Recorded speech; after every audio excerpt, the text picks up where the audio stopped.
आज हदीसों में जोड़ तोड़ किया जा रहा है। किसी इनके बहुत बड़े आलिम दीन ने एक हदीस पढ़ी। देखो, जब एडिटिंग भी करते हैं ना तो अहले बैत के साथ करते हैं, इंडिविजुअल कोई हदीस नहीं ला सकते। जैसे बाब मदीनतुल इल्म की हदीस से एडिट कर दिया, किसी को मिला दिया, या इन्नल हसन वल हुसैन सैयद सैयदा शबाब अहलिल जन्ना, फरमाए मेरे दो नवासे जन्नत के जवानों के सरदार हैं। हर हुक्म रसूल में अक्ल है।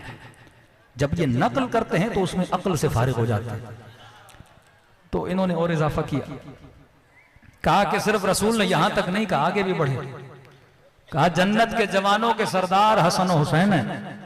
और फिर जनाब ने कहा कि जन्नत के बूढ़ों के सरदार फला और फला है।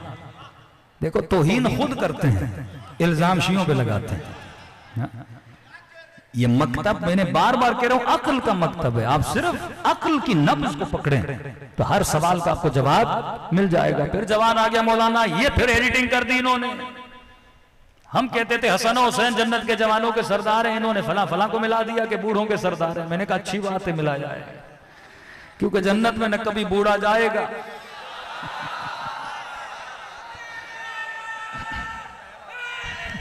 यार, कभी थोड़ा अकल से तो काम लें। अब जब नबी ने यह हदीस कही, उस वक्त हसन और हुसैन जवान थे या बच्चे थे? बच्चे थे या जवान थे?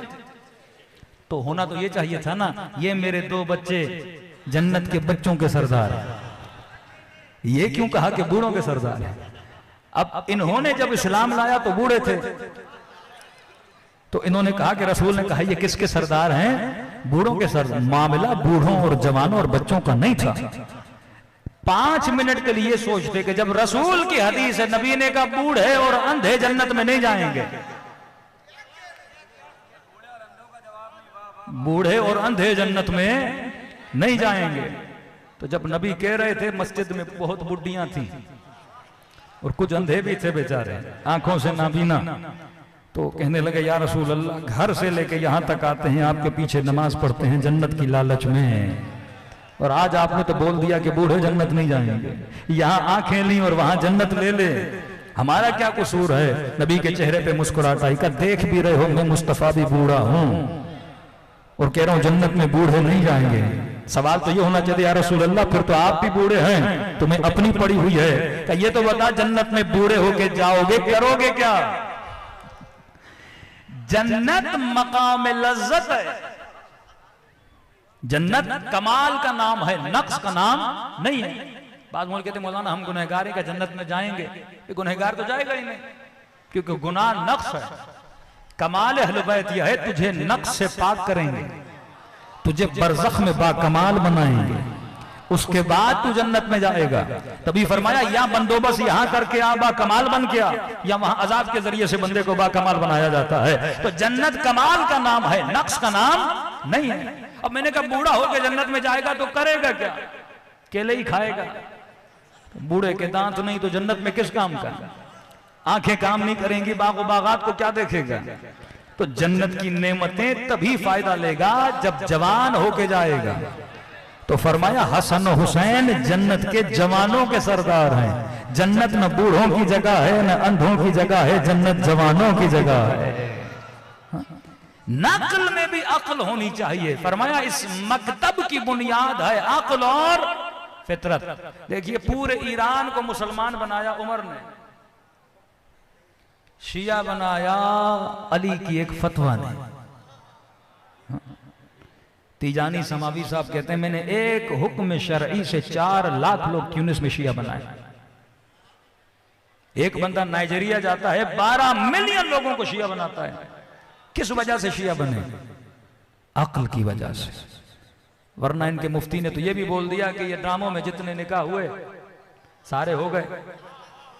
तो किसी एक्टर ने ट्वीट किया कि अभी तक मेरे 400 हुए हैं, मुफ्ती साहब ये बताओ शुरू वाली 4 कौन सी हैं, बाद वाली कौन सी हैं? आपकी फिक़ह में भी क्या है?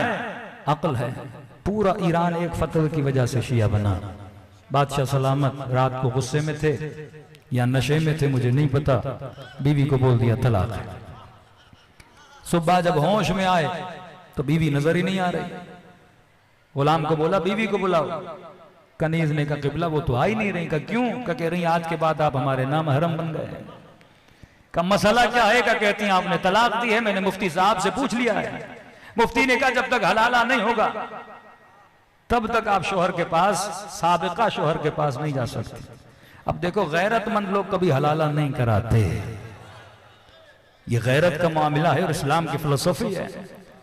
एक से पूछा का हलाला, दूसरे से पूछा का हलाला, तीसरे से पूछा का हलाला, चौथे से पूछा का हलाला। का मेरी अक्ल नहीं मानती कि गुस्से में बंदा तलाक दे, वो तलाक कैसे? और हमारे यहाँ शर्त है अगर होश व हवास में भी तलाक देता है पर गवाह नहीं तो तलाक नहीं। और का पहली बार दे दी कोई बात नहीं, दोबारा निकाह हो, दूसरी बार दे फिर भी कोई बात नहीं, तीसरी बार निकाह हो फिर तलाक दे। अब इस्लाम में हमारे यहाँ है कि इस मर्द को भी बोला गया कि भाई तुम्हारा मिजाज इस औरत से नहीं मिलता। औरत को भी बोला बार बार झगड़ने से, जलील होने से अच्छा है जाओ कहीं और जाके शादी करो।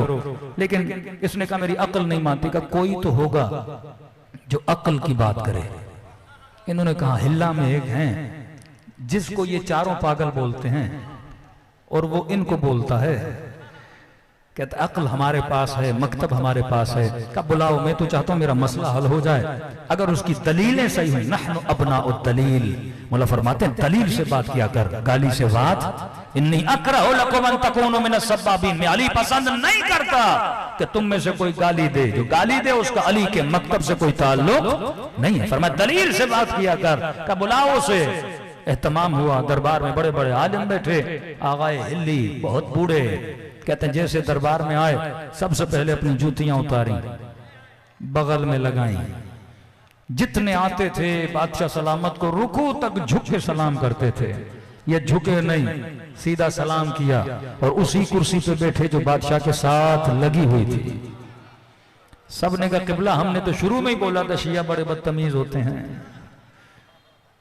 का देखो तमीज नहीं है, तहजीब नहीं है, न झुक के सलाम किया। का किबला आपने झुक के सलाम क्यों नहीं? का सब करते हैं। का मैं अली के मकतब का मानने वाला हूं, हम अल्लाह के अलावा किसी के सामने झुकते ही नहीं है।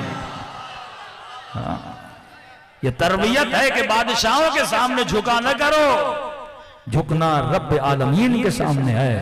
पर मैं हम सजदा सिर्फ खुदा को करते हैं। उन्होंने कहा ठीक है किबला ये बात तो सही है, लेकिन ये बताइए आपकी दरबार में जूतियां बगल में रखी हैं, बादशाह का दरबार है। बादशाह ने कहा आप मेरी तौहीन कर रहे हैं मौलवी साहब, आप मेरे दरबार में जूतियां बगल में उठा के बैठे हैं, कि आपको खौफ है आपके कोई जूतियां उठा लेगा? कि किबला आप अपनी दरबार की बातें कर रहे हैं, आपका दरबार तो बहुत छोटा है। नबी की दरबार में बड़ों बड़ों की जूतियां चोरी हो गई थी। आप अपनी दरबार की बातें कर रहे हैं, मैं कह रहा हूं नबी की दरबार में किसकी जूती चोरी हुई थी? सारे हक्के बक्के हो गए, किसकी बात कर रहे हैं आप? का सुनने में आया है कि इमाम अबू हनीफा नबी की दरबार में बैठे थे, बड़े मुहद्दिस हैं, बड़े फतवे देते हैं, इतने पढ़े लिखे आलिम नबी की दरबार में बैठे थे और किसी ने उनकी जूतियां चुरा ली। मुझे भी डर है कोई मेरी चुरा न ले। अबू हनीफा वाला उठा कि हम शुरू से कहते थे ये झूठे हैं। बादशाह सलामत अबू हनीफा नबी के जमाने में पैदा ही नहीं हुआ था, तो गया कब, बैठा कब, जूतियां कब चोरी हुई? अगर हिलने का बूढ़ा हो गया हूं, हाफिजा मेरी मदद नहीं कर रहा। इमाम मालिक थे जिनकी जूतियां चोरी हो गई। मालिक ही उठ गए कि किबला ये फिर झूठ बोल रहे हैं, जब हनीफा नहीं थे तो मालिक कहां से आ गए? वो तो उसके बाद में आए, ये भी नबी के जमाने में नहीं थे, 100 साल का फासला है। नहीं मैं शायद भूल रहा हूं, इमाम हम्बल थे, हम्बली उठ के खड़े हो गए, ये क्या मजाक लगाया हुआ है, हमारे इमाम भी नबी के जमाने में नहीं थे। इन्होंने कहा शायद इमाम शाफे थे, चारों खड़े हो गए। किबला हम शुरू में कहते हैं इनके अंदर अक्ल नहीं है, ये झूठ बोल रहे हैं, हमारे चारों इमाम नबी के जमाने में नहीं थे। आवाए हिल्ली ने बादशाह को देखा, किबला मैंने आपका मसला ही हल कर दिया, आप मसला उन इमामों से पूछ रहे हैं जिन्होंने नबी को देखा नहीं सुना